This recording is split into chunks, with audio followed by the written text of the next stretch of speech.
Hello there, everybody. Welcome to another edition. Hello, This is everyone. part two. How's everybody doing on a Friday evening? Hello, Gary. Hello, Val. Nice to see you, Standing Stones. Tammy Johnson, Crystal. So, we have to say this by law. This is for entertainment purposes only. All parties are innocent until proven in a court of law. So, how are you doing there, Jennifer? I'm doing well. How about you? Oh, wonderful. So, Elijah, part two. Yeah. So, um, our hearts go out to the family members and friends of the family of the 3-year-old Elijah. I know there's an update. I think somebody said that there's a $40,000 reward now. It's a combination of a few sources. Yeah, it is. There's a fundraiser to keep raising money to make the reward even more. So um, we can get that out if anyone wants to donate to it, if you want. So, So they're trying. They're trying their best. yeah. So I don't know what to expect. I know we looked into it on our personal selves, and I'm kind of puzzled with the results, but we're going to start bringing people on. So we're going to do a soft approach, ladies and gentlemen. So we're not going to try to be too graphic to upset anybody, but we're still going to try to divulge the information to the public of what the outcome is. So, however it is being delivered, just be careful. And this is for people that are over 18 for information purposes only. So, the first up, we'll bring in Christopher. How you doing, Christopher? Good. How are you, Chris? Wonderful. So, how are you doing today? I'm not doing too bad. Great. So, how did you do on the case? Well, I did several pages of remote viewing, and I'll be more than happy to read off some of the information I got. Sure.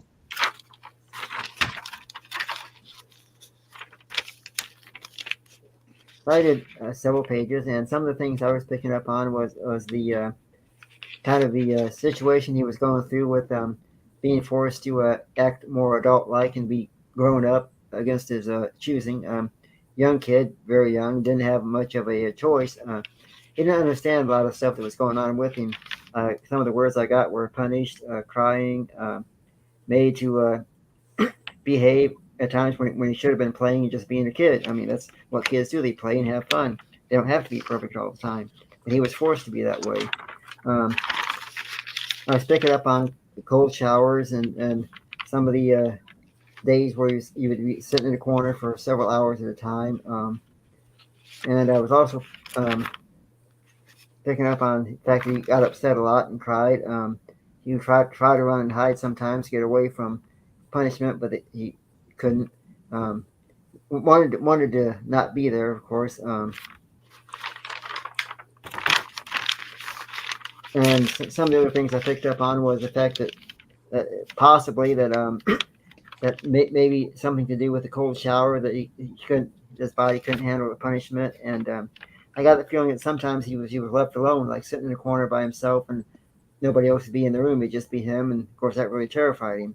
Um, the people that did this to him, the gentleman that was making him do the punishment, making him grow up, was kind of a very use the term angry person. He kind of liked to have things his way.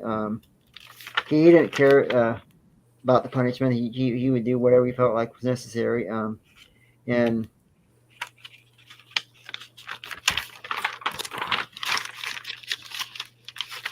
I felt the person, the gentleman that did this, had possibly an orange pickup truck, um, and that possibly that maybe the truck wasn't necessarily his, but it was like an orange pickup truck. I could have the colors wrong, but I was picking up on an orange pickup truck, and I felt like that possibly that Elijah could have had a shower incident because the water was cold and maybe his body couldn't take it. But I have no proof of any of this.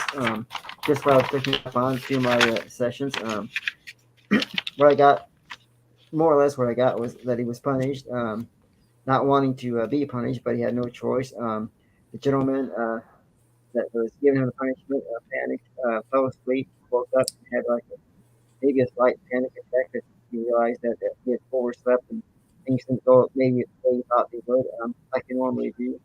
Um, and that he had to hurry up and take care of the situation because he didn't realize, okay, I goofed up, I got to handle this. I don't want to be too sure on any of this, but during my final pages, I wrote down some of the top 10 things that Elijah was young. He didn't understand what was going on. Elijah was forced to, actually growing up, forced to be more of a man when he should have been a child. Uh, the gentleman that was giving him punishment was kind of an evil person. Just didn't like what he was. Didn't like the way. Didn't like children more or less. Wanted this kid to be an adult like. He would punish Elijah pretty bad, standing in the corner, cold showers. I could see the water coming down on Elijah, very cold, and that possibly that the shower, one of the incidents in the shower may have went too cold, and maybe Elijah couldn't breathe, kind of drowned it possibly, and that the gentleman was asleep at the time of this incident, and that when he woke up and realized what had happened, that he panicked and had to deal with it. That's pretty much what I got. Okay, thank Christopher. Next up is Angela. Come on down. Hi. Hello. First impression. Yes, right here. The first impression I got was learning disability for the child, and I kept hearing him say, "I don't know where I am. I don't know where I am," and I saw somebody take him to a wilderness area and left him there. And I kept hearing, "I'm thirsty. I'm thirsty. I'm so thirsty." And I just get that overwhelming sensation of thirst, like I'm very dehydrated. And there was a wilderness park, and it feels very close to the town, a wilderness area, and that he went to, that there was a stream nearby and a ravine where he might be found. And I got the impression that he can't really communicate very well. And it felt like he was always punished. Like he was always punished in the sense of being ignored and not treated very well. And it was very frustrating that the caretakers for him were very frustrated. They perceived him as having a learning disability, and they perceived him as a burden, and ultimately ended up leaving him alone with no place to turn. And that's mainly what I was getting. But I did do directions, and I got that he was kind of within 10 to 20 miles for when he was from his home. That I'm getting wilderness area, seeing lots of woods. I see deep ravines. I see terrain that's kind of hilly, with lots of forest and more north. Um, and I'd hate to say that there is a risk. I mean, there is a risk of finding him deceased, being left in the condition that he was. All right, thank you. Stand by. Next up, Kelly Joe. Welcome, Kelly. Hello. This was an upsetting one. Right. Yeah. We said that during the first show because a lot of people don't understand, especially dealing with children working on these cases, it's kind of rough. It is. Well, I feel like the caretaker, it was a man, and he was a bigger man, stocky man. And he did everybody's saying abuse, and I got abuse. And he took him in a truck, and like the other lady said, left him. And I believe that he's passed. And I'm seeing like a preserve or a reserve, and there's like if you look across all the trees, you can see the water tower of a town. Oh, okay. Like the steel kind with the triangle-y top. Right. Yeah, and You it's see, metal. you see a color at that on that? It's steel, Okay. and it has black writing. It has 2 names on it. Okay. All right. But that's all I got, you know. But the man was stocky and big. All right. Thank you. Stand by. Next up is Melinda's video she sent in. She's still working. And action here.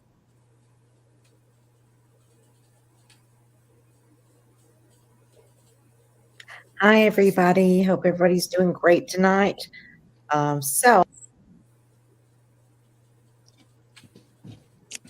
we're going to buffer. Oh no.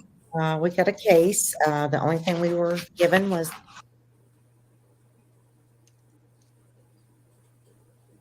I may have to send it to you. I don't understand why we're buffering.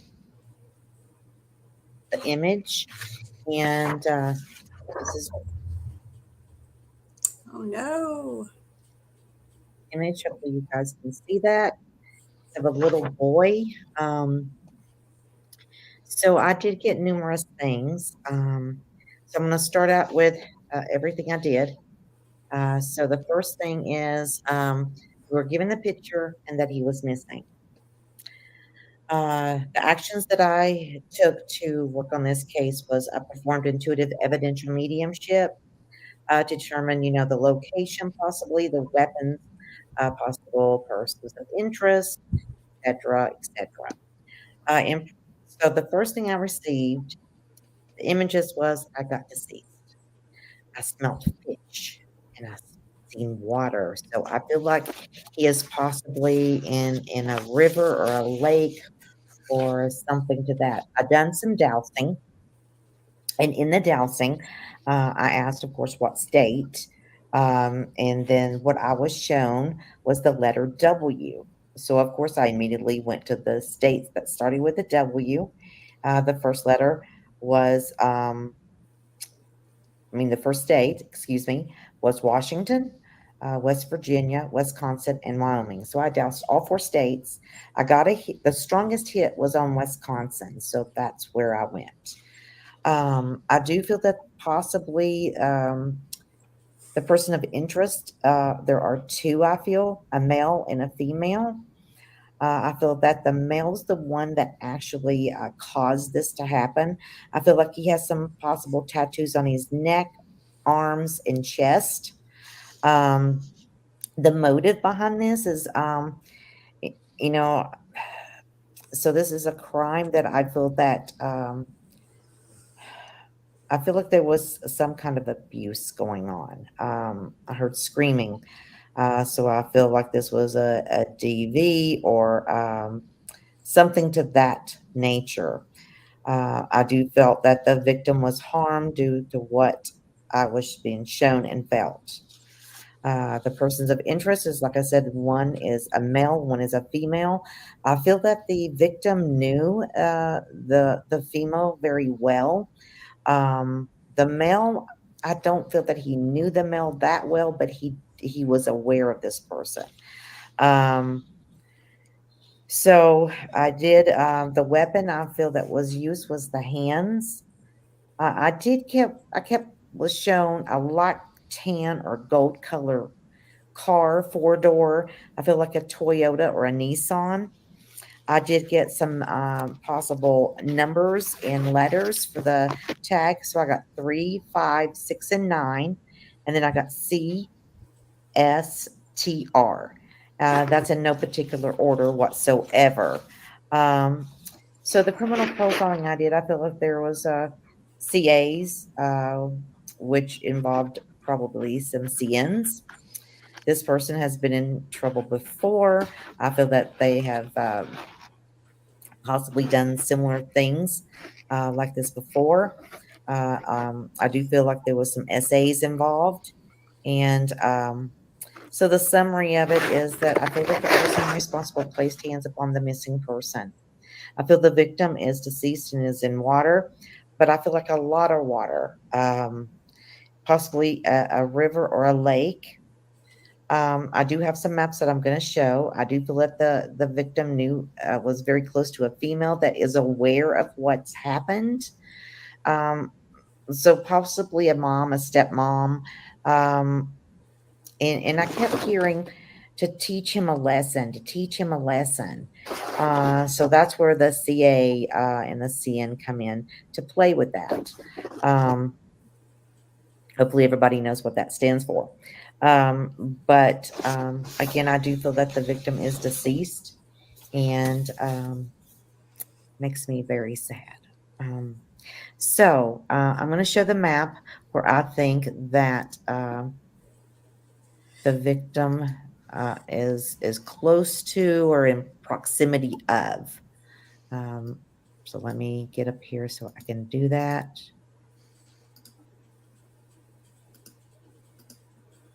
Again, remember, I do feel that it was in Wisconsin. I feel like it's in this box here. Here's the water that I feel that the victim is in. Possibly went up in this area and out. I do have a bigger map of that. So let me pull that one up. Okay.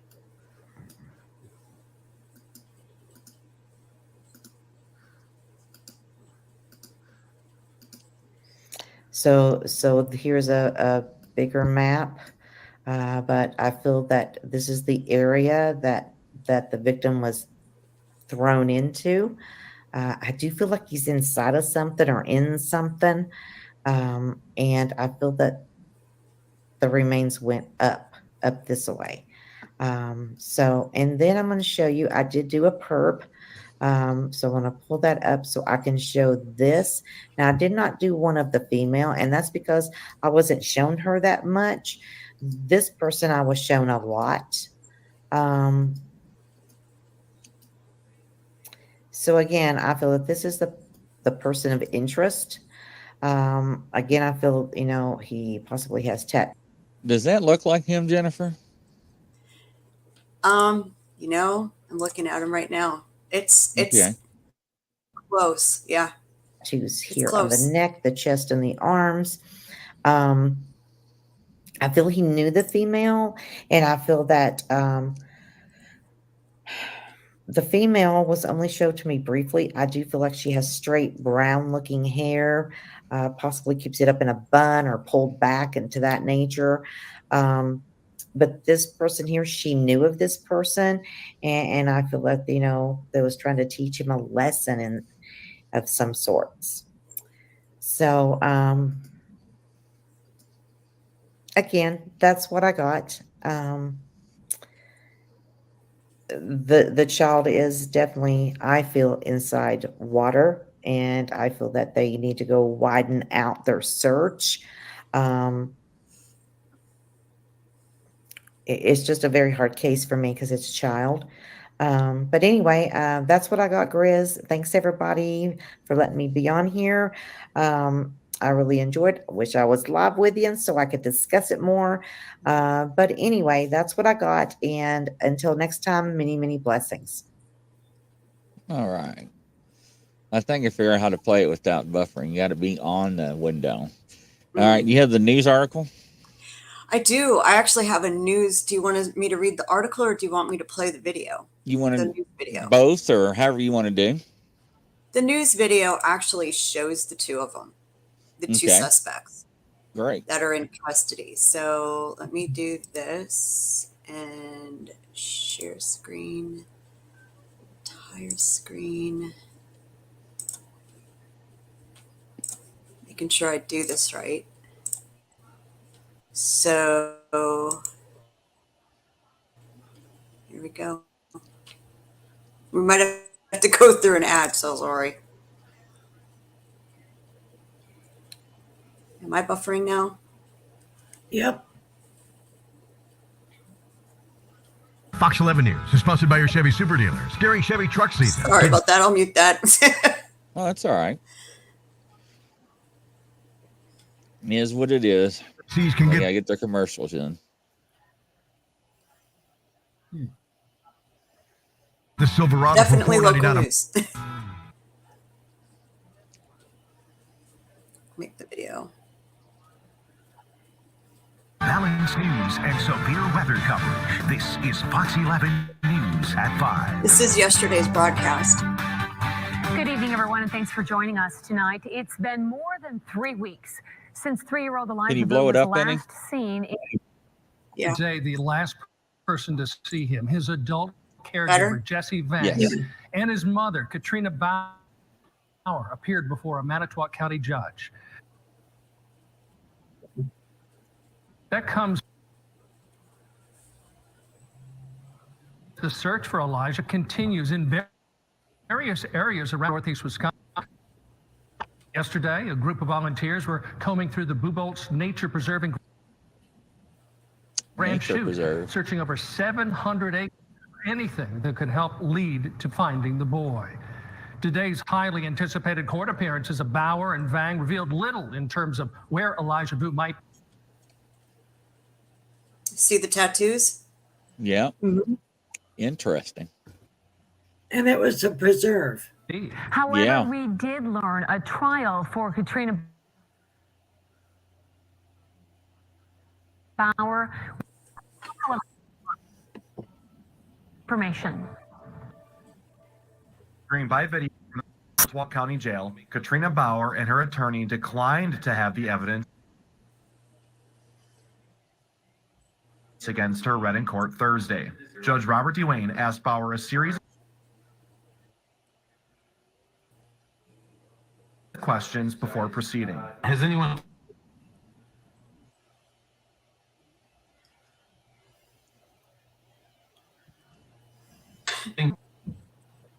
freely, voluntarily, and intelligently? Yes. The judge later ruled there's enough evidence to send her to trial. Bauer is the mother of missing 3-year-old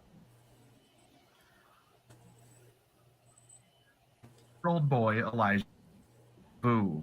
Yeah, okay, we can stop the video. It's buffering too much. Mother of chronic child neglect.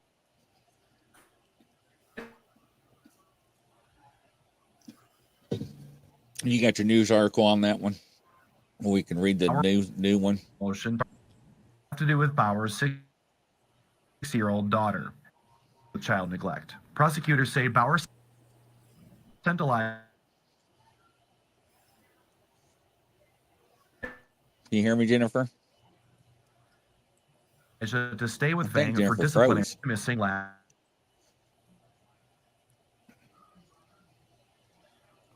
There we go. I think she froze. Uh-oh. So let me pull up a news article. Next time we'll pull it off YouTube, because sometimes they're really rough. Let me see if I can pull one up real quick. But that's a newer one. So it is a preserve they're looking at, somebody said. And a couple of y'all said. So let's see here. She should come right back. But that isn't that Michigan Lake or the Great Lakes where they're searching up there? Right. That's that is a big area, isn't it? I don't know One how of the many things- square miles that is. Huge.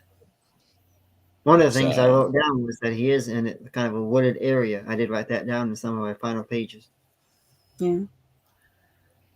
Let's see here. Let's see if I can find a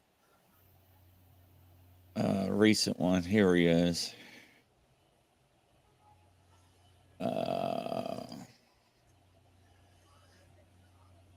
Let me get the commercial real quick.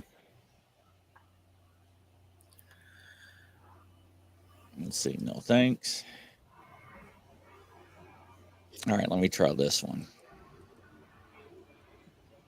And let's see here. There she is. Sorry about that. I don't know What happened to you? I don't know. It just stopped. So how far did you get in the video? I'm gonna play another one real quick. Okay. My internet must be. Elijah Vu has been missing now for 11 days. The search continues, and this weekend, Two Rivers. See, now mine's starting to do it again. It's contagious tonight, I think. So he was severely, I call it tortured. the mother sent him over there to, what was his title? The boyfriend? Is that what it was? To That's be disciplined, yes. to teach Yes. him how to be a man Yes. Right. and teach him to mind. And he's only a 3-year-old. Yep. And we're talking cold showers, standing in a corner, I think, didn't they say not eating food, Yep. withheld water and stuff. Thirsty. Yeah, I mean, just straight abuse. Some of the They also put a report out that the police did that was carried by a local paper in the Manitowoc County area, where they found a picture on the boyfriend's phone that was deleted that is allegedly that little boy on a bed blindfolded with bruises on his neck. You're right. So, I mean, it just, a 3-year-old should be running around the house, coloring, throwing dolls around the floor or whatever, toys. I don't know. Playing cars or whatever. Yeah. Somebody said Gene Hudson said dolls, and that's what came to my mouth. Thanks, Yeah. Gene. So, but, a typical 3-year-old, right? Yeah. Yeah. And that's not what happened on this. And so they had enough physical evidence between and ladies and gentlemen, there's a difference between an admittance and a confession, right? An admittance is, Jennifer, did you knock out that car window? Yes, I did. She admitted it. A confession is, Jennifer, what did you do? Well, Grizzly, I was so mad at him. He did this. He didn't come home last night, and we got in an argument, and I was drinking, and I had too much to drink, and he went out in that car, and he would not get out, and I told him if he did not get out of that car, I was going to knock that window out, and I'm going to smack the heck out of him. And guess what I did? I picked up that brick, and I smashed that window. That is a confession, ladies and gentlemen. That's the elements of the crime. Right. So they had both off of her and him to have charges. That's why they're in custody right now.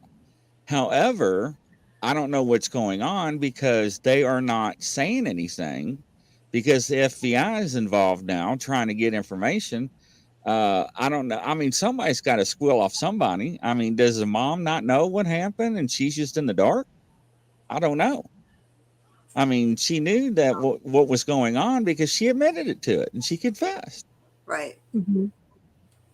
And the fact that last week I thought she did not have another child, and to find out she did. Yes.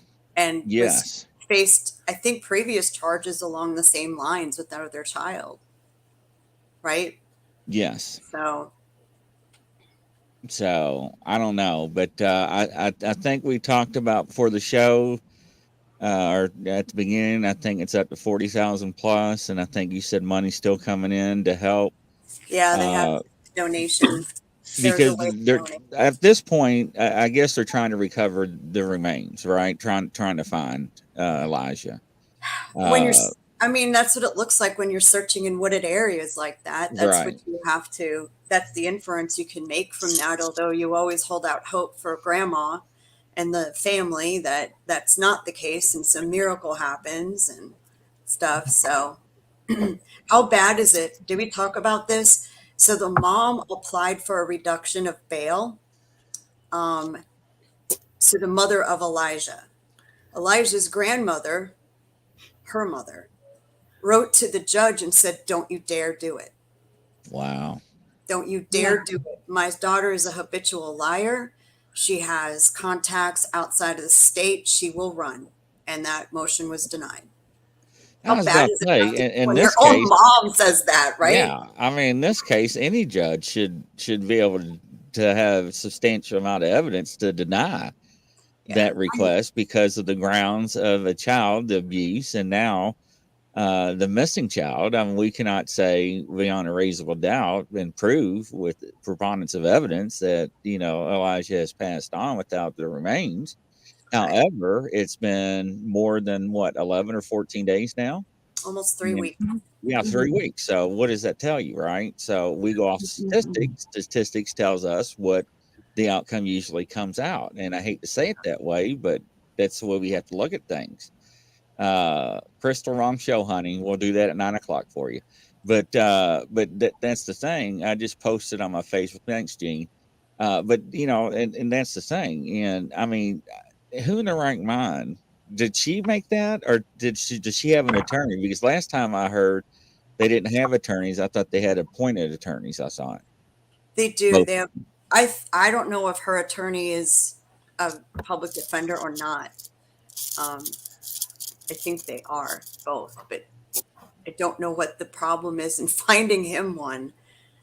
I don't know if there was, because, you know, did they have a hearing on income, on whether or not they qualify? Was there some question about that in the delay of getting him one? Because they were both held from, you know, for the same amount of time. Or is he just being Uphill?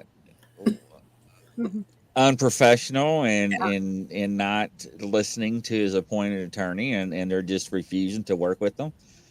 Because there are certain cases in statutes in law to where an appointed attorney can be asked not to represent a client. And those are very stringent circumstances. But however, those can be presented in front of a judge. The judge can waiver that, and that's actually been done. So I know that. I know Eric the judge says he does waiver qualify. too. So Eric says he qualifies. So I think Eric lives there. I think Eric's closely following the case. Yeah. I think it's one of the members we talked about last time. Yeah. But I wanted to thank you all because, you know, when we first brought this case forward, Jennifer did, and I told her, I was like, oh, it's not going to go. Because I know how you all feel about children. However, it was hot off the press and very uncertain. And I do appreciate everybody looking into it. And we'll try to keep update on it and keep you all posted as it comes along. So thank you all. Thank you all too. Thank you so much. And from coast to coast around the world, ladies and gentlemen, we'll see you tonight at 9 o'clock with Christopher. Take care. See you soon.